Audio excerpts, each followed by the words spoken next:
Uşaqlar, bu gün çox önəmli bir yerə gedərik. Haraya ata? Bibi Heybət ziyarətgahına inşallah. Bəs o kimdir? O Peyğəmbərimiz Salavatıllahın ailəsindən olan İmam Hüseyn Kazım əleyhissalamın qızı, İmam Rıza əleyhissalamın bacısı Həkimə xanımdır. Rəhmətli nənəm həmişə deyərdi ki, Bibi Heybət ziyarətgahına gedin. Çünki o bizə Əhl-i-Beyt əleyhissalamın əmanətidir.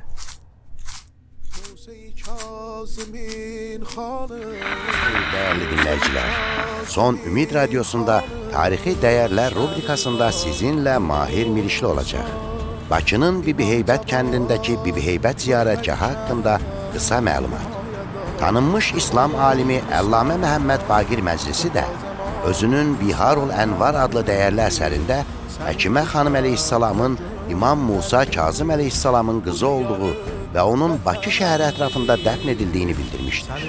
Bu müqəddəs məkan və gözəl memarlıq kompleksi 1937-ci ildə dağıdılmış, Azərbaycan müstəqillik qazandıqdan sonra yenidən bərpa edilmişdir.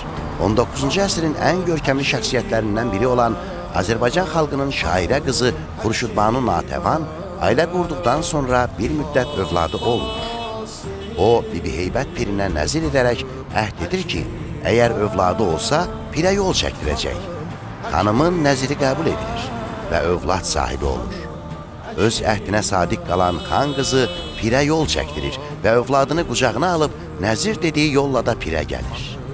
Bugünlük bu qədər dəyərli dinləyicilər. Sağ olun.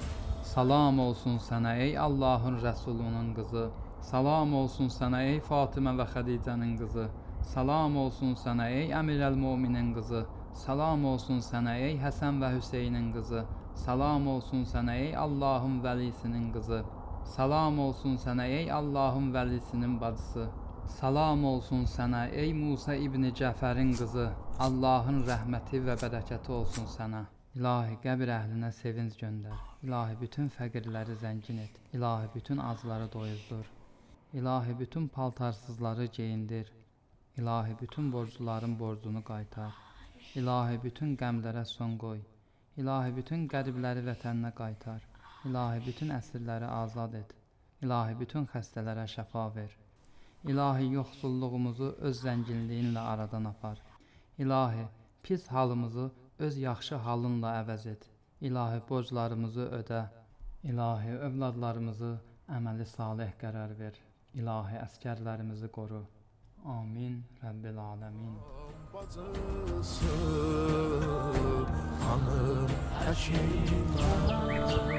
Allah kabul etsin. Allah kabul etsin. Allah Ziyaretinde